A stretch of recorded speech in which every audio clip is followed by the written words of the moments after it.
Trump గెలుపునకు బంగారం ధరలు తగ్గడానికి లింక్ ఏంటి? ఈ వివరాలు తెలియాలంటే ఈ వీడియోని పూర్తిగా చూడండి. మా ఛానల్ని లైక్ చేయండి, షేర్ చేయండి, సబ్స్క్రైబ్ చేయడం మాత్రం మర్చిపోకండి. అమెరికా అధ్యక్ష ఎన్నికల్లో ట్రంప్ గెలుపుతో బంగారం ధరలు దిగొచ్చాయి.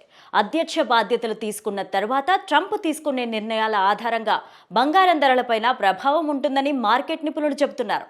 అయితే అప్పటి వరకు పసిడి ధరల్లో ఒడిదుడుకులు ఉంటాయంటున్నారు. ట్రంప్ అమెరికా అధ్యక్ష ఎన్నికల్లో విజయం సాధించడంతో అంతర్జాతీయ మార్కెట్లో బంగారం ధర ఔన్స్ కు $75 తగ్గింది. దీంతో ఔన్స్ ధర $2,660 పడిపోయింది.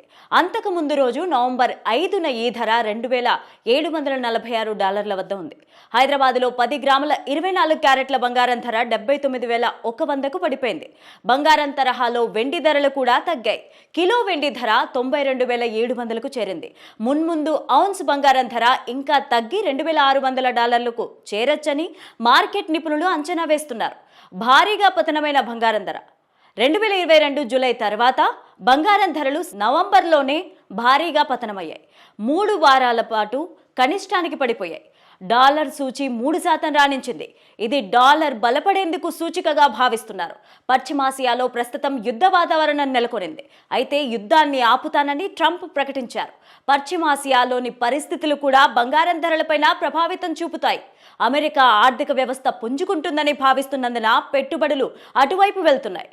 ఫెడ్ వడ్డీ రేట్లు తగ్గిస్తే బంగారం ధరలు పెరిగే అవకాశం ఉంది. పసిడి ధరలు పరుగు పెట్టడం తాత్కాలికంగా నిలిచిపోవచ్చు. అయితే ఇది ఎంత కాలం ఉంటుందో ఇప్పుడు చెప్పలేమని నిపుణులు చెబుతున్నారు. 2024 అక్టోబర్లో బంగారం ధరలు గరిష్ట స్థాయికి చేరాయి. అక్టోబర్ 30న ఔన్స్ బంగారం $2,801 పెరిగింది. భారత్లో 10 గ్రాముల 24 క్యారెట్ల బంగారం ధర 82,000 పలికింది. కిలో వెండి ధర 1.2 లక్షలకు చేరింది. ఈ ధరల పెరుగుదల కొనుగోళ్లపైన ప్రభావితం చూపింది.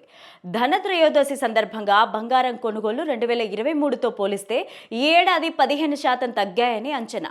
అమెరికా ఫెడరల్ రిజర్వ్ బ్యాంకు వడ్డీ రేట్లను 0.25% తగ్గిస్తోందని అంచనా.